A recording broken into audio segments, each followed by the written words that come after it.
Hey guys, time to get in on the action for the biggest moments in basketball with Prize Picks, America's #1 fantasy sports app. Just select 2 or more players, pick more or less on their projections, place your entry, and win up to 100 times your money. Right now, Prize Picks will match your first deposit of up to $100. Just download the Prize Picks app and use the code GET100. That's code GET100 on Prize Picks for a first deposit match of up to $100. Prize Picks. Pick more. Pick less. It's that easy.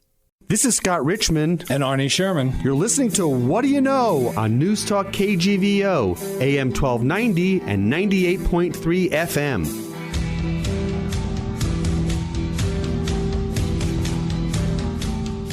Arnie Sherman, good morning. Scott Richmond, it's a pleasure to be here once again with you this morning. Arnie, you're saying that now, but we have a surprise for our audience today. And what is that surprise? I'm going to interview you, Arnie. We have spent the last 5+ years. Well, actually, I was going to tell you, it's our 5th anniversary. We started in October 2015. So we've been doing this regularly for 5 years now. And as you know, the show is... Happy anniversary. Happy anniversary, Scott. The show is What Do You Know? And I was thinking the other day, we should talk about what our listeners don't know.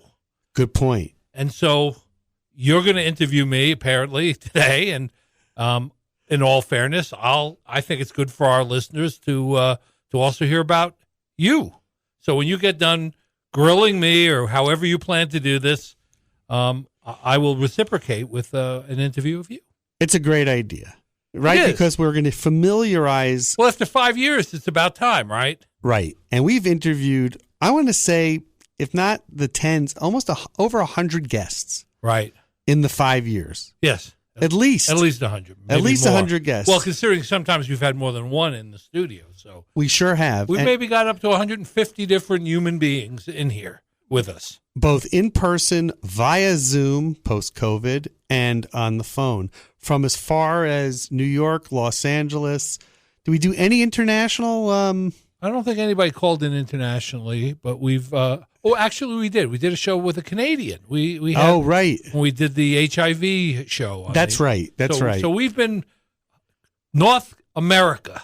But right now, reached out. Right, and we're going to zero in on Missoula, Montana. Right. And Arnie Sherman, this is your life. Exactly. That's what the judge said to me last week, but I got it off light. Right. We're going to learn all about Arnie.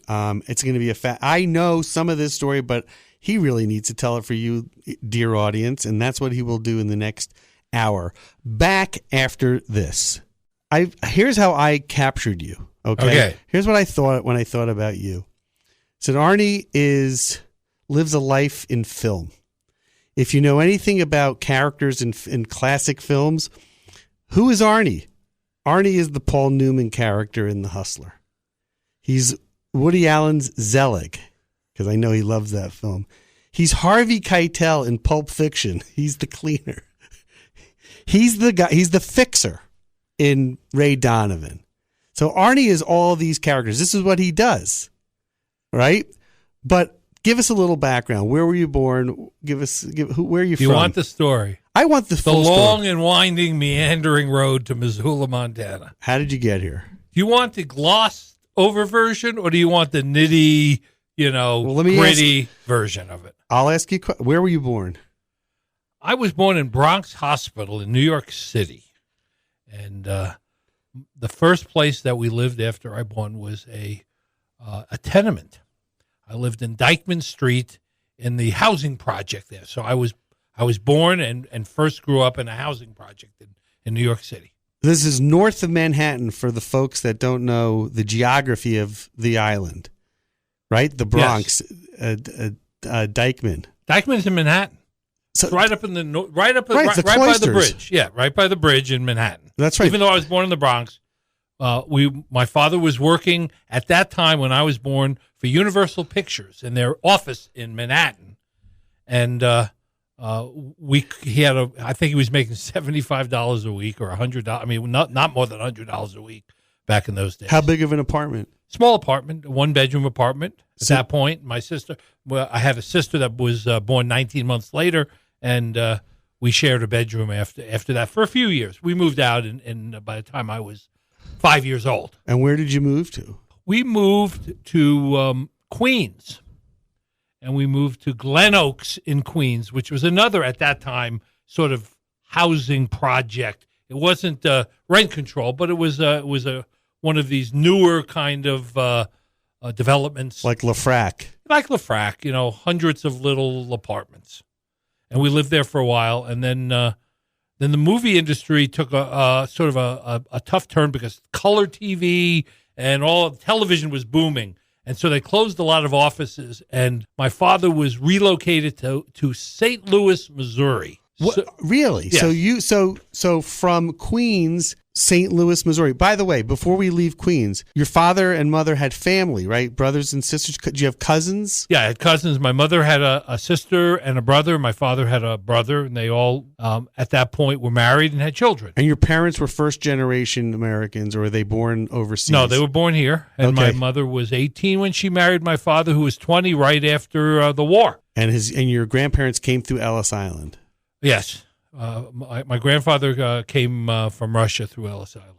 Well, there were 4 sets of parents. 3 of the 4 came through Ellis Island. Through Ellis Island. Got it. So when you're 5 years old, the family moves to Queens. And then when did you move to St. Louis? When I was about 10 years old. So why St. Louis? Because the movie industry was in turmoil and closing a lot of offices, and they sent my father out to St. Louis to run the office in St. Louis. Got it. We only lasted there about a year. One, because as big city folks, I mean, they had only lived in New York their whole life. My father was in the military and traveled. He actually liberated concentration camps in World War II as a medic. So he had traveled and seen some of the world, but he had only lived really in New York and a brief stint in California. They really didn't like St. Louis. And then the St. Louis office closed, and they wanted to move him to Springfield, Illinois. And he thought St. Louis was small enough. So he quit a 10-year career. Quit the film business. Quit the film business. To do what? Well, he didn't know what he was going to do. He was unemployed. And then in St. Louis? Came back, and we moved in with his parents, back to New York. My paternal grandfather and grandmother, until he found a new career focus. So we lived in Oceanside in my grandparents' house. My grandfather was a labor organizer and was a business agent for the Painters and Paper Hanger Union, and had a very good district. He had Midtown Manhattan. Wow. And he's busy. Yeah, but my father didn't want to go into that in the union work or whatever. And eventually, after a few months of being unemployed, one of our relatives, a second cousin, had married into a family that was running a chain of carpet stores. Oh, that's right. Well, put a pin in that, though. Back to your grandfather. How did he get the job doing the union work? Well, my grandfather grew up. He was an interesting guy. He was an amateur boxer. He was born in Russia, but moved here when he was 2 years old to the United States. His father was a conductor on the railroad, Long Island Railroad, and he bounced around in jobs and finally got a job, as a union tradesman, as a painter. And then when the Depression came in, he didn't have a job. He moved to Buffalo, New York, and worked for 2 years. He was married with children.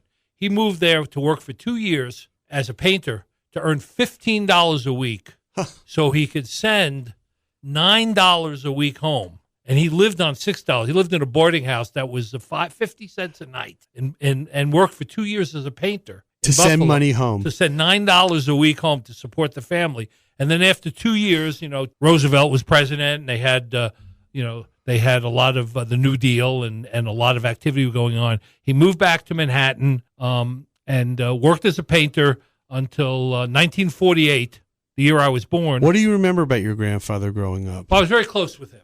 I was closer with him than my father because he had, when I was born on my grandparents' anniversary, so I was like their anniversary present. Wow. And he ran for office and got elected to be a union representative. And it's an important job. He kept that job for 20 years. And it wasn't as taxing in demand. My dad was working retail hours, 12 hours a day, 6 days a week. So back to your dad. He got a job with Allen Carpet. It started off as a measure boy installing carpet. He was 20.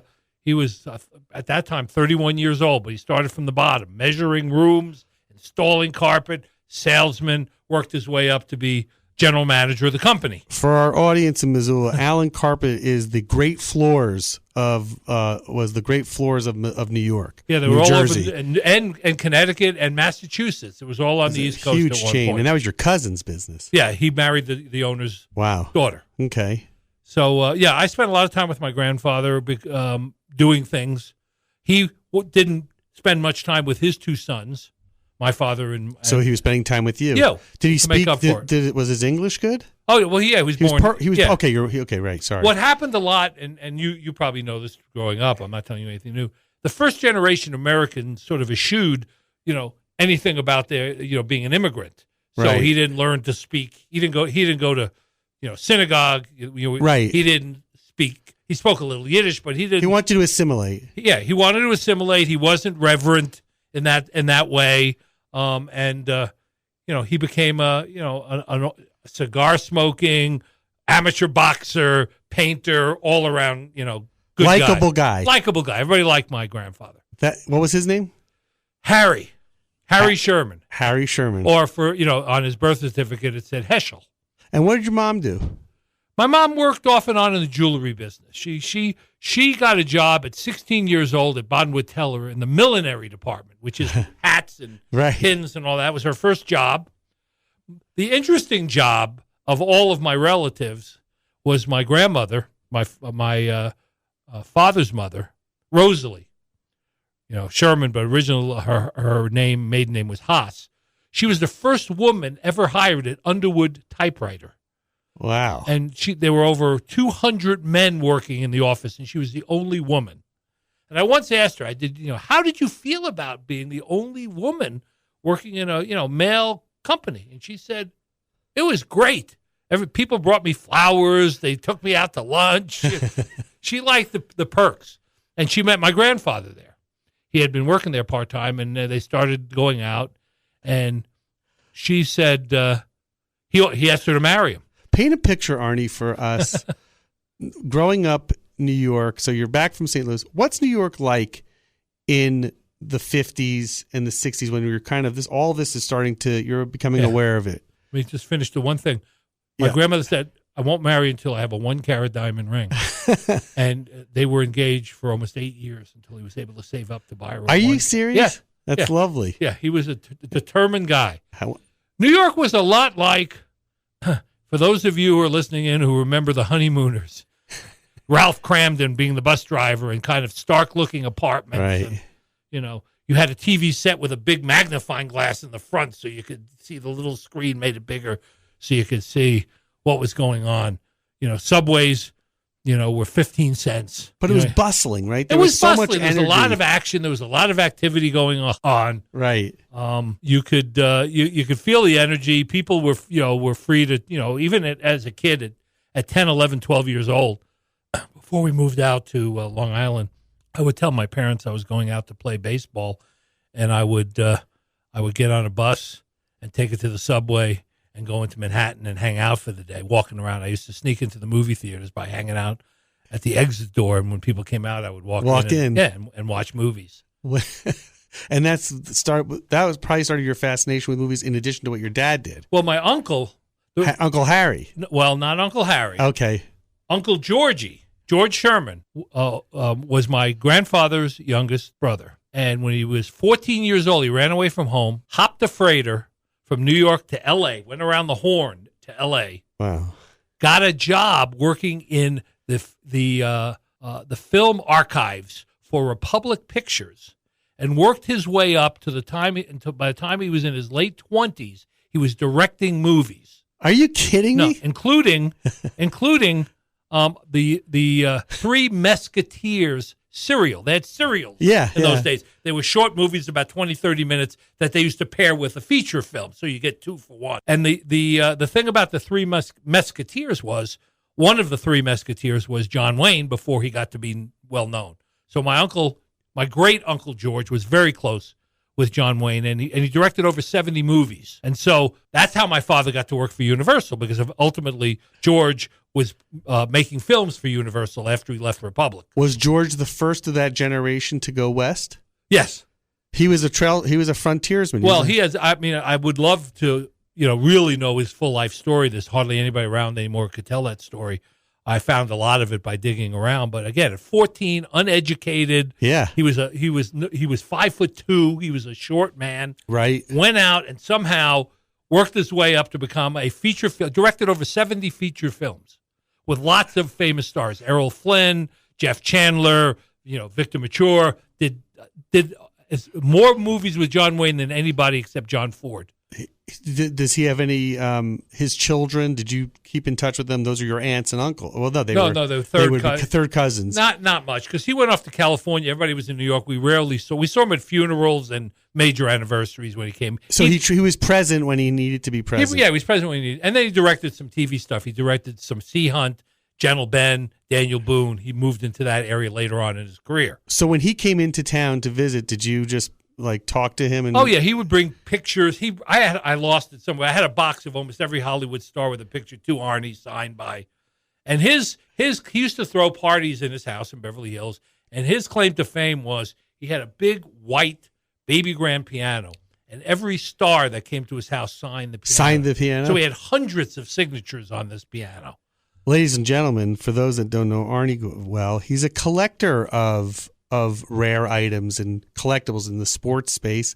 But I'm imagining this was what started you, is some of this film Well, stuff. I had some of this, and it was I wish I still had it. Well, what did you do with it? I left it at home when I went away to college. My mom probably threw it out or whatever. I just don't know. It disappeared somewhere. But that's my father went out for a year after World War II to work in the industry. And he was a cameraman. My uncle got him a job to learn how to be a cameraman. But my father was, at that age, was a very strikingly handsome man. He looked like Errol Flynn. And everybody that, when he was doing camera work, they kept on saying, well, why don't you get in front of the camera? And they had a vision of my dad, as my dad tells me, of him being like the good-looking bad guy. He wasn't an actor trained, but they would have him, as part of a gang of some sort. And he was thinking about doing it, but he had left his high school sweetheart back in New York, my mother, who freaked out about the idea that he might stay in L.A. and become in the movie business. Sure. So she used all of her feminine wile to lure him back. To New York and marry her. Let's do a quick ID. Our guest is Arnie Sherman. You are listening to What Do You Know? And we're learning a lot more about Arnie on this show. Let's get right back to it. So to set us the stage, we are back in New York. You've come back from St. Louis. What year are we in, and what grade are you in? Well, I came back, and it was 1959, and I was in seventh grade. Mm-hmm. And I came back, and we were in Oceanside for a while, which has, as some people know, it's not part of the New York public school system. Yeah. And then my dad got the job. We were talking about Alan Carpet, and then we moved back to Glen Oaks. To Queens. Yeah, to Queens. So Oceanside at that time in the 50s was a growing kind of suburb, right? Oh, it was a hot suburb to be in because it was close to the water. Right, it was beautiful. Yeah, it was a nice place. They had a Nathan's on the way to Long Beach. Mostly Jewish, Italian, Irish Catholic. Yeah. So like everything Long Island was. It's all mixed. It was, right. And how did everybody get along? And how did? Well, it was tight. The house wasn't designed for the four of us to live there with my grandmother. So how about the friends, groups of friends? How did you get along with I didn't have many friends there because I was new, and coming in. And then I was wrestling, in school, and I broke my ankle, and so I was, not able to participate. But we didn't live there more than a year, and we moved back to Glen Oaks. Going into 8th grade. Yeah. Okay. So what happened was I was still in 7th grade, but I was young in 7th grade. I was 12. And when we finally moved to Long Island, I was put into, this is more detail than anybody listening wants to know, but I had a thing in New York called SP, Special Progress Class. And you take an aptitude test, and somehow that day I was on. And so when I moved out to Farmingdale, Long Island, they bought a house. They had enough money to buy a house In 1961, the house was, I think, cost $16,000. So you and your sister and your two parents. Yep. And when I went to school, instead of going to 8th grade, they put me from 7th grade right into high school. Oh my! So you skipped 2 grades. Yeah. So it was, in retrospect, not a good thing to do because I was much younger than everybody else. I graduated high school at 16. Talk about that. What was it like trying out for athletics? It was hard. I wanted to play. I wanted to play sports. I finally was able to play lacrosse, but I wasn't as good as everyone because I'm 13, 14 years old, and everybody else is 15, 16 years old. So you're 2 years younger. Yeah, I'm basically 2 years younger than everybody else. Do you feel like that experience was what informed kind of how you carried yourself? Well, actually, it had what I now can look back on as sort of a reverse effect. I became more introverted because I couldn't be successful at what I was doing. I wanted to, my parents wouldn't let me play football. They wouldn't sign for that because they thought it would be too damaging, and they had a vision in their mind that I was going to be a medical doctor, and they didn't want me getting hurt, ruining my hands, whatever. They had this weird thing, but they didn't know what lacrosse was, so they signed to allow me to play lacrosse. How did you get to lacrosse? Who was it? A coach? A friend of mine was playing it and said, "You ought to come and play." And you're the size. I was 5'10" when I was 14 years old, so I had some size to me. I also threw shot put in high school, but again, I wasn't the best on the team because I was so much younger than everybody else. I was on the track team and I was on the lacrosse team. What kind of dating life could you have as a young high schooler because every girl was 2 years older than you? Yes, it was not fantastic. So not until you got to later in high school that you could date younger high school students that were your age. Yes. Yeah, exactly. I mean, basically that was, Arnie was always playing with the numbers. It's smart, actually. Arnie, it's so funny that you say that, though, because you are an introvert extrovert. That is, you're not just, I see you as extroverted only because I know you and you're comfortable. Right. And we talk about stuff, but you're right. Like, I could see that side of you where you're kind of hanging back and just waiting to figure out where you're going to come in. Well, in my high school yearbook, I never really saw myself that way because you're not so introspective when you're young. No. But I remember the principal signed my high school yearbook and put next to my picture, the quiet man. Yeah. And I came out of my shell when one specific thing happened to me in high school. And what was that? Well, I ended up being president of what they call the history club. And my favorite teacher in high school was the advisor to that club. And he had just returned from being in the Peace Corps, and he was a really nice, cool young. I thought him as a older teacher, but he's probably 24 years old. He wasn't that old. And we were having a memorial ceremony at the school to unveil a big portrait of John Kennedy, who had been assassinated. What year is it, 63, 64? No, this is like 66 or 7. 60, okay. Or 68, maybe even in there. I don't remember exactly. I was a junior in high school. Oh, okay. So it was probably 66, 67, 68. No, excuse me. I got it all wrong. That's what happens when you age. It was like 63, 64, so it was only Right. And Bobby Kennedy he was the United States Senator from New York and came to the school to speak at this ceremony. And I was up on the stage. First time in my life I was on a stage. I'd never been in a school play. I'd not been a tree in any event. I wasn't involved in any of that. And we're sitting on the stage, and the faculty advisor's name was Mr. Holtzman, came over and said, "Are you ready?" And I said, "Well, ready for what?" He said, "Oh, I guess I forgot to tell you, you're introducing Senator Kennedy."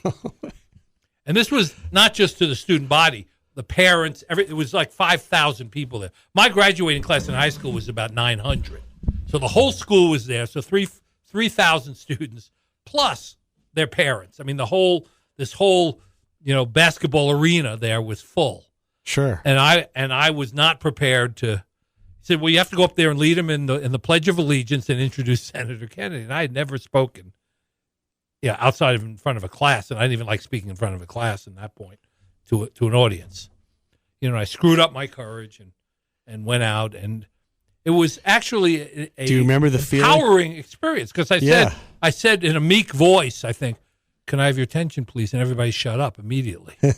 So this is pretty cool. The power of the mic. And then I said, I would like to lead you in the Pledge of Allegiance, and would you all rise? And everybody stood up. We did the Pledge of Allegiance. And then afterwards, I'm standing there and they're going like, you got to introduce the senator. And I had nothing prepared. So all I said was, ladies and gentlemen, Senator from New York, Robert Kennedy. That's all I said. And that's all I had to say. Everybody knew who he was. What happened, though? Years later, I met Senator Kennedy right before he died. Right.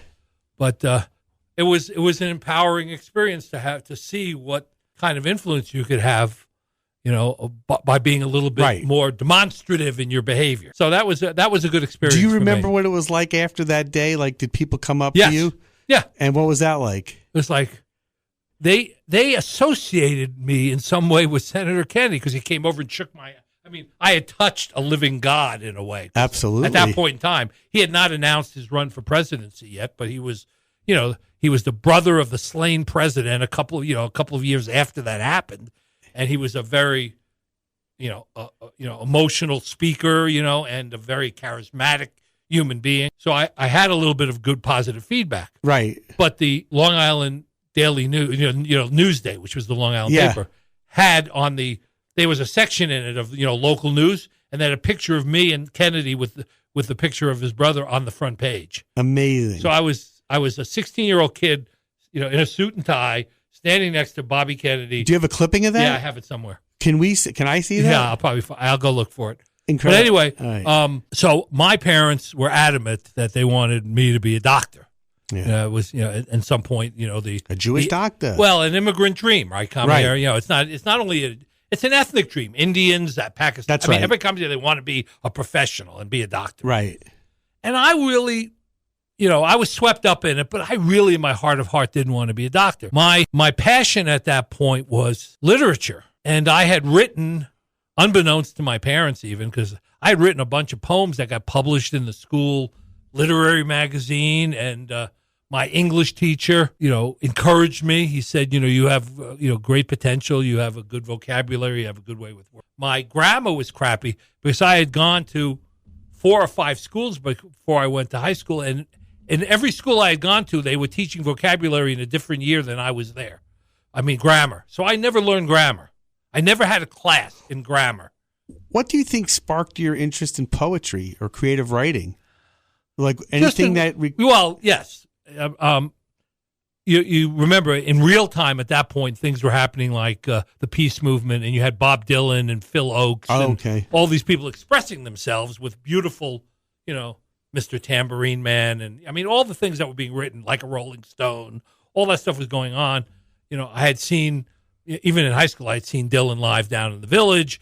So there was some of that going on, and just seeing if I could express myself in a creative way like that. I wrote some fiction stories also, but the poetry seemed to have captured people's interest. Arnie, but it's so interesting because the Dylans and the Phil Oakes and the Woody Guthrie, they're all, of their time, they were, well, we used to, radio. I mean, I remember as you do, Cousin Bruce Morrow, Cousin Brucey, who's still doing radio on Sirius. Yes. He was, I thought of him as an adult, but he wasn't really that much. He was probably in his early 20s. He's in his 80s W.A.B. Seedles. Right, ABC, and, music was a huge, huge thing. Movies, music, and, of course, TV. Sports. Because talk a little, all right, so. Right. Arnie is playing it down. He's a huge sports fan, a huge Yankees fan. Right. Well, I was born literally close, in the shadows of Yankee Stadium. But then moved to Queens, where you're near the new Shea Stadium. Right. I was at the first game ever played at Shea Stadium, which is incredible. That's against 62 or 63. 63 against the Pittsburgh Pirates. The rookie star for the Pirates was Willie Stargell back in those days, and the Mets lost 5-4. Wow. I think the losing pitcher was Larry Bernarth, if you can remember that name. Yeah. So, but I did go to Shea Stadium, but I was more interested always in the New York Yankees. Why? Well, because as a kid growing up in that era, football wasn't that big, and pro basketball wasn't that big. But baseball was they would broadcast the World Series on the speakers in the public schools. And during my formative years, the Yankees, in I think an 11-year period, They were in the World Series 9 times. They were dominant. And I'll never forget that one year where they were playing the Dodgers, who had dissed New York by leaving. Right. And I remember listening in the school on the loudspeaker, Sandy Koufax striking out Mickey Mantle, Roger Maris, and Tom Tresh in an inning. It was like he was like a god. That's like How salt could in you the do that? wound. How could you do that? How could you strike out the heart of the Yankee Especially audience? Sandy Koufax. Yeah, especially Sandy. So I was a bigger baseball fan during that time. And Did you go to games on your own or with your friends? I went to some games. My grandfather would take me to some games. Did he? In those days, he had a badge that looked like a policeman's badge, being a union officer. You just flash your badge and walk into the stadium. So we would go to baseball games. I think I went to one basketball game with my father, and I think I went to two baseball games with him. And all the other times, if I went if it wasn't my friends, I would go with my grandfather. So my mother's father died when I was 6 months old, so I really never met him. You never knew him. Did you go to New York Knicks games? Basketball? I once went. Because I know you're a big Knicks fan. I once went to a triple header. They may even still do that at Madison Square Garden. The high school game was Powell Memorial with a guy named Lou Alcindor was playing, who, as our sports informed listeners know, is Kareem Abdul-Jabbar in high school. And then I watched NYU play with Hap Hairston and Barry Kramer were the stars of that team. Barry Kramer. And then I saw the Knicks play. So I had gone at the Garden. This was at the Garden yeah. On 48.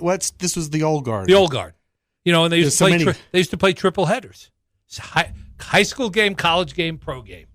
Arnie, we would be remiss if we did not talk about food growing up. Oh. You had told me once that there was a place with the Automat. Yeah, the Automat. Talk about the Automat. Horn and Hardart, which was a retail food company that made pot pies and baked beans and rice pudding, opened this modern, 20th century food place, which had these little glass doors you walked in, and you put your change in the slot, and so it would say ham sandwich, salami sandwich, custard pie, whatever you wanted was behind a stainless steel window that you could look in. It was kind of a little bit of a fraud because there were people behind there putting stuff into the shelf, so it wasn't like fully automated. Like sometimes in Japan you have these sushi things where they come out on a train. This wasn't that. There were these windows, and you could put your cup under to get coffee, and you put 10 cents and turn the crank, and the coffee came out. So it was supposed to be that's why it was called the Automat, the automated food system. And I think they lasted until maybe there was one left maybe 10, 12 years ago. But you go online and look up Automat, and you can see these big, shiny stainless steel panel of windows, and there's food behind each one of them. But when they opened the door and you took it out, you could look behind, and there were people, with chef hats and white aprons making the food and just sticking it in the. What it did was it got rid of, waiters and waitresses. You didn't need any of them. You went and got the food yourself. You know what? And everything that goes around comes around. They've now moved back towards. Yeah, you could open up a new one now. There'd be a lot of nostalgia for it. So I graduated high school at 16. I turned 17. I went to college. Started pre-med. I started pre-med. I think it was the funny experience about going to Cincinnati was I was 17 years old. I'd never been on a plane alone, and for those of you who've traveled much, the Cincinnati airport is not in Ohio; it's in Kentucky. So I'm on the plane, and the pilot comes on and said, "We're getting ready to land in Newport, Kentucky," and I freaked out completely. I'm supposed to be going to Cincinnati. How did I screw this up? What's Newport, Kentucky? And I asked some people. They finally said, "Oh, it's just across the river. It's where the airport is." And I got off, and somebody said, "If you want to go to," I said, "I'm going to the University of Cincinnati campus." They gave me some instructions, take a bus, and they sent me to a bus. And the bus went from Newport across the river, the Ohio River. Right. And the first stop, at the first light on the bus in Cincinnati, a guy walks. I'm looking out the window to get to what is this Cincinnati place? And a guy walks out of a bar, turns around. He has a knife sticking out of his chest, a white shirt, knife sticking out of his chest. He falls down on the sidewalk, dead. the bus driver, because he had a Whistle. CB radio, called the police, and we had to sit there and wait for the police to come and, ask everybody, because we were at the scene of a murder. I lived in New York my whole life. I never saw anybody murdered. My first minute in Cincinnati, Ohio, I see somebody die. So that kind of set up my sojourn at the University. Do you remember of getting to Cincinnati. campus and telling that story to people? Yes. And they were all, thought I was making it up, or nobody took it as seriously as I thought. This is 1966, 67? This is 1965. 65, okay. 1965. And so I'm a freshman. Parents are still in Farmingdale at this point, Right. not Boston. Right. No, they're still in So Farmingdale. you're going back. I wanted to go further away. I was trying to get as far away as I could. Right, My yeah. parents were fairly restrictive. They didn't want me to go to the South because at that point, civil rights workers were being killed, and they thought that being of and some of them were Jewish that were being killed that were working with with the Afro-American community in the South. They thought I might be a target of something, and they didn't want me to go really too far west because they didn't want me to be too far away. Because they realized I didn't. I'm 17 years old. I'm going to be off on my own for the first time in pre-med. 19 credits at all by myself, not a relative in sight, not a friend. Didn't know anybody at the university. I went there because they gave me a scholarship. They're the first school that responded to my, your Right. application process. They offered me a scholarship, and they had a medical school. So the thought was, you go there and do well in pre-med, you're going to get into medical school. Your parents there. didn't go out with you to look at the school. You just went. No, I just went 1965 by yourself. by myself. 2 years younger than probably most freshman enrollees. Yes. Which is just turned. Most of them were 18. I had just turned 17. so you're a year and a half younger. I'm a little bit younger. My grandfather took me out, and we went to Barney's in New York, which at that time was not an upscale Right. men's clothing place. It was more like a normal clothing store. But he bought me I didn't have much clothes. I was not a wardrobe. Not like you hoarder. are today. No, not like I am today. But he bought me my entire wardrobe. And I remember it was $500. That's what he gave me to go to college. And we bought shoes and socks and underwear and shirts and slacks and belts and a cranberry blazer and a navy pea jacket. And I bought every single thing so that I could go to college. And when you were going to school in 1965, you're dressed well. You're going to college. You're not schlumpy. You're not wearing a I had sweatshirt. penny loafers. I had V-neck sweater. I had a collegiate. Basically, we went there, and I said, I'm going away to college. Can you help me pick out a college wardrobe? I didn't even know really what they would wear at a university. Any desire to play sports in college? You played pickup I basketball. I thought about playing baseball. Okay. Because I would never played Little League baseball, but I played in a lot of, amateur pickup games, and I was a pretty decent pitcher. Huh. But when and they had a freshman baseball team at the University of Cincinnati, along with the varsity team. They had a freshman team. And the Cincinnati baseball team's claim to fame in those days was Sandy Koufax had gone to the University of Cincinnati on a baseball scholarship. Oh, I didn't know that. Yeah, and I didn't know it either until I got there. And so I worked with you get assigned a roommate. My roommate was a high school basketball star. And he wasn't good enough to play in the pros because he was off-sized, but he played very well at Youngstown High School. His parents, ironically, I don't know how we got paired together, but his parents were concentration camp survivors and met at Auschwitz and survived and got married. Wow. And Marv, who was very a serious guy and was 2 years older than me, he's now the president of the L.A. Jewish Foundation. Is that right? Yeah, he went to law school. He was very serious. He probably kept me from flunking out of college by being a serious roommate my first couple of years. Everything happens for a reason. Yeah.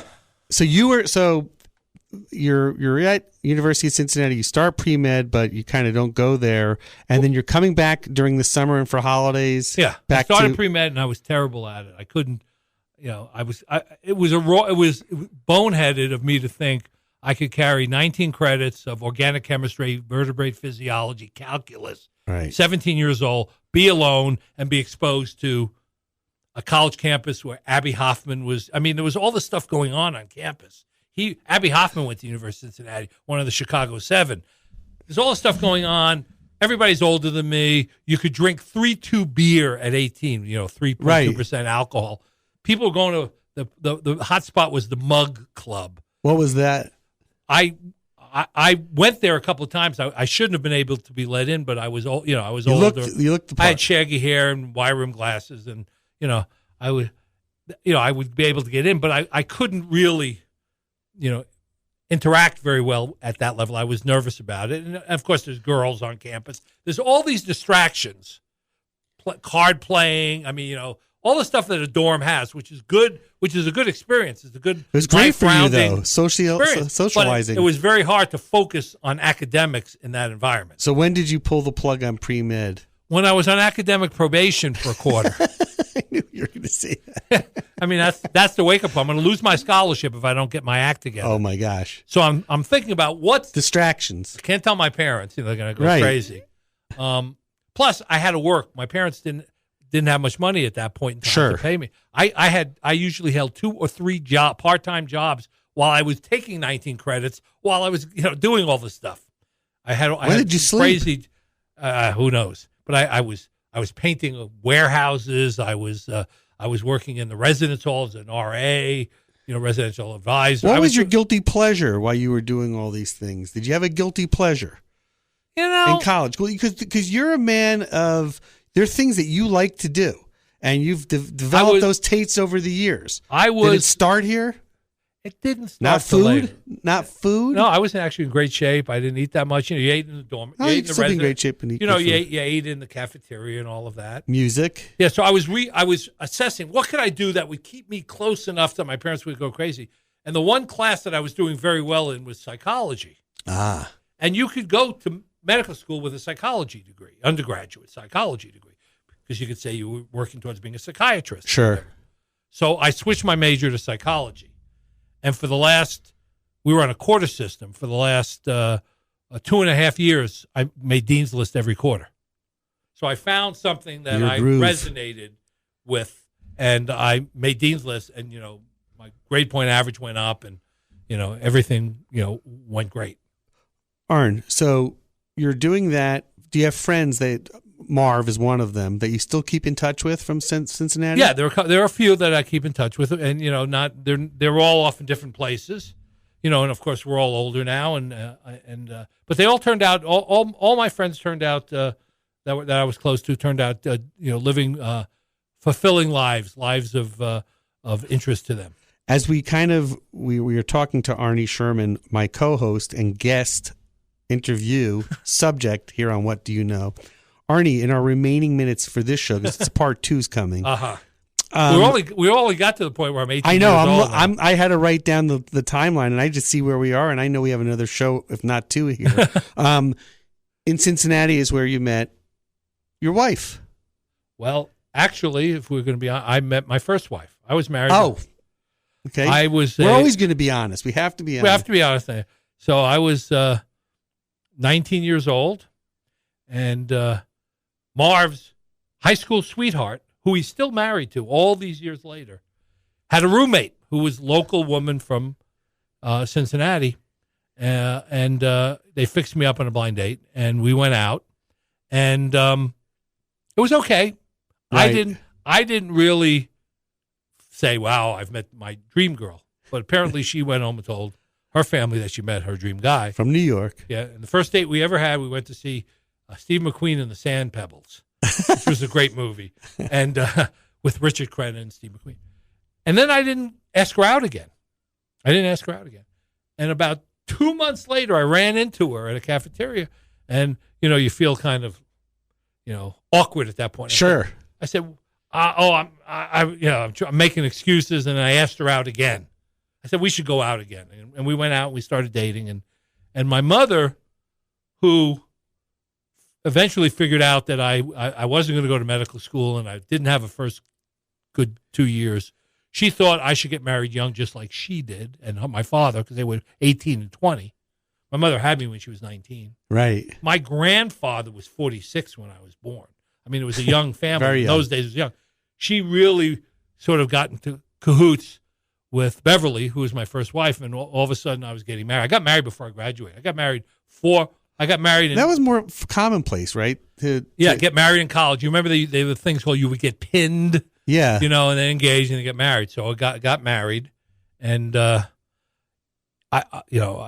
Beverly is still alive somewhere, and I don't wish her any. She probably had a very fulfilling, wonderful life, but I really realized You're too young. even the day I was doing it that this is not what I should be doing. Arnie, I forgot. Yeah. You're right. And that lasted a few years, and we divorced. And you stayed in Cincinnati. Well, I went to college, graduated college, and then I was going to go into I was drafted. They used to have the draft, and I was 1A. Yeah. And it was good shape. And the Vietnam War is going on. This is 1967? This is 1969. Nine? Oh, geez. Right in the belly of it. And there's a lottery. I mean, there's a draft, and I'm 1A.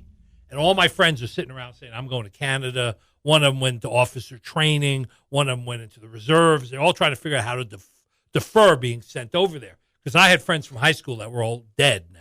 Not because you're not patriotic. No. She didn't believe in this war because it was a war. Well, I didn't. I had a career goal, and all of a sudden, nowadays we have a volunteer army. People go in the army and sacrifice and defend their country, and it's great. But they volunteer to do it. They make a conscious decision. Right. This is 1A on your draft card. You show off your draft board, and you take a physical, and then you're in the army. So that's what I was facing when I graduated my senior year. That I wasn't going to be going to graduate school. I had been accepted into NYU graduate program in psychology, and I was going to come back to New York and get my doctorate, and I was going to pursue being a clinical psychologist. And my draft board says you got to show up in September. So you remember that day? Yeah. What happened? Well, I decided at that point that I would go. I mean, I'm not going to try to run away. I'm not going to try. I decided it was a numbers game. I didn't know how much longer the war was going to last, but it had been going on for a long time, and there was a lot of peace activism, and it was winding down. I thought, even though there was horrible news every day, I was going to go into officer training.